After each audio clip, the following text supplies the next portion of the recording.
আসসালামু আলাইকুম। আমি ডাক্তার মোহাম্মদ শামীম পাটোয়ারি, অর্থোপেডিক বিশেষজ্ঞ, ট্রমা সার্জন। বাংলাদেশে এখন প্রচুর ঠান্ডা পড়তেছে, কনকনে শীত। এই শীতে আমাদের যেটা সবচেয়ে বেশি সমস্যা হয় সেটা হচ্ছে জয়েন্টে জয়েন্টে যে পেইন, সেই পেইনগুলা বেড়ে যায় এই ঠান্ডায়, এবং হচ্ছে সর্দি কাশির সমস্যা হয়। শ্বাসকষ্ট রোগীদের শ্বাসকষ্ট বেড়ে যায়। হ্যাঁ, এই ঠান্ডার সময় এই সমস্যাগুলো বেশি দেখা যায়। তো আজকে আমরা মানুষের বিভিন্ন জয়েন্টে জয়েন্টে যে ব্যথা, সেই ব্যথাগুলো যে শীতকালে বেড়ে যায়, সে যদি বেড়ে যায় তাহলে সে বাসায় বসে ঘরোয়া কী ট্রিটমেন্ট নেবে ডাক্তারের কাছে আসার আগে, সেটা নিয়ে একটু আলোচনা করবো। আজকে সংক্ষিপ্ত আলোচনা করব। ডাক্তারের কাছে আসলে অনেক সময় আসা তো আসলে কঠিন হয়ে যায়। অনেক ক্ষেত্রে অনেকের বাড়ি দূরে থাকে হসপিটাল থেকে, অথবা প্রচুর পরিমাণ ঠান্ডা পড়ার কারণে অনেকে বাড়ি থেকে বের হয়ে হসপিটালে আসাটা একটু কঠিন হয়ে যায়। সেক্ষেত্রে আমরা ঘরোয়া কী ট্রিটমেন্ট নিয়ে একটু ভালো থাকতে পারি প্রাথমিক অবস্থায়, হ্যাঁ, সেটা নিয়ে একটু আলোচনা করব। তারপরে সেই প্রাথমিক ট্রিটমেন্ট নিয়ে যদি দেখা যায় যে ভালো থাকা যাচ্ছে না, তখন হয়তো ডাক্তারের কাছে আসা যেতে পারে। তো আমরা আজকে প্রাথমিকভাবে ঘরোয়া কী ট্রিটমেন্ট নেওয়া যায় সেটা নিয়ে আলোচনা করব। সেটা প্রথম একদম সবচেয়ে বেশি ইম্পর্টেন্ট হচ্ছে গরম শেক অথবা ঠান্ডা শেক অথবা কোল্ড কম্প্রেশন যেটা বলে। গরম শেক আমরা কখন নিব সেটা বুঝতে হবে। খুবই ভালো কাজ করে গরম শেক এবং ঠান্ডা শেক ব্যথা কমানোর জন্য। তো গরম শেকটা আমরা নিব যেই ব্যথা দীর্ঘদিন ধরে, 2 সপ্তাহের বেশি ধরে, 2 সপ্তাহের বেশি দিন ধরে যেই ব্যথাগুলো হবে, হ্যাঁ, সেগুলোর জন্য আমরা গরম শেক নেব। সেটাও যে আমরা হট ওয়াটার ব্যাগ দিয়ে নিতে বলি, অথবা অনেক সময় অনেক রোগীকে বলি যে হচ্ছে হাতের বা পায়ের আঙ্গুলগুলো যদি ব্যথা হয়, বলি যে কুসুম গরম পানিতে লবণ দিয়ে সেটার মধ্যে সকালে 5 মিনিট, রাতে 5 মিনিট একটু পায়রা অথবা হাতের আঙ্গুলগুলো যেখানে ব্যথা হচ্ছে সেটা পানির নিচে ডুবিয়ে রাখবে।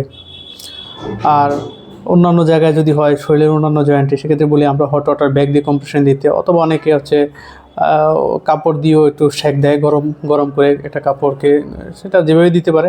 কিন্তু ডিরেক্টলি সবচেয়ে বেশি যেটা আমাদের সতর্ক থাকতে হবে, ডিরেক্টলি চামড়ার উপরে সেঁক দেওয়া যাবে না। অবশ্যই কোনো একটা কাপড়ের উপর দিয়ে দিতে হবে। ডিরেক্টলি দিলে দেখা গেল সেটার জন্য একটা আলাদা ইনজুরি হতে পারে। হ্যাঁ, গরম শেক ইটসেলফ একটা ট্রমা কিন্তু যদি ডিরেক্টলি হয়, অথবা কোল্ড কম্প্রেশন ডিরেক্টলি অ্যাপ্লাই করলে সেটাতে একটা ইনজুরি ওরা নিজেরাই করে। এই জন্য হচ্ছে যে হট কম্প্রেশন বা কোল্ড কম্প্রেশন যেটাই আমরা দিই, আমরা একটা কাপড় দিয়ে মুড়িয়ে অথবা কাপড় দিয়ে পেঁচে তারপর হচ্ছে কাপড়ের উপর দিয়ে দিব, ডিরেক্টলি স্কিনে অ্যাপ্লাই করা যাবে না।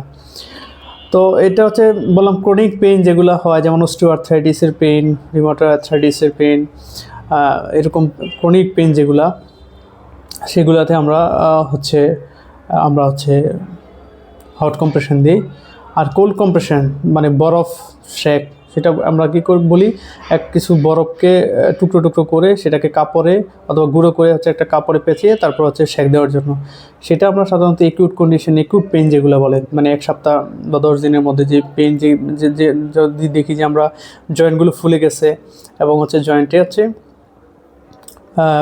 প্রচণ্ড ব্যথা, ফুলে গেছে, লাল হয়ে গেছে, তখন হচ্ছে আমরা এই রেস্ট দিই পেশেন্টকে, সাথে বলি যে একটু মানে বরফ শেক দিতে। খুবই ভালো কাজ করে। আর এর বাইরে, শেকের বাইরে আর কি করা যেতে পারে, আর কি আমরা ছোটোবেলায় দেখছি আমাদের মা বা দাদিরা আমাদেরকে ব্যথা হইলে অনেক রকমের ট্রিটমেন্ট দিত, সেগুলোর কিন্তু আসলে একটা বৈজ্ঞানিক ব্যাখ্যা আছে। যেমন হচ্ছে হলুদের গুঁড়া মধ্যে থাকে কারকিউমিন নামে একটা উপাদান। সেই উপাদানটা হচ্ছে ব্যথা কমাতে খুব সহযোগিতা করে। সেটা কি করে, তাহলে কীভাবে খেতে হবে হলুদের গুঁড়া, সেটা হচ্ছে আমরা বলি রাতের বেলা 1 গ্লাস অথবা হাফ গ্লাস দুধের মধ্যে হাফ চামচ হলুদের গুঁড়া মিক্স করে খেলে এটা ব্যথা কমায়। আর এর বাইরে আমরা হরহামেশাই ছোটোবেলায় দেখছি, আর কি দেখছি, ছোটোবেলায় আমরা আমাদের মা দাদি থেকে দেখছি, আমাদের প্রচণ্ড ব্যথা হলে, বিশেষ করে পেট ব্যথা হলে সরিষার তেলের মধ্যে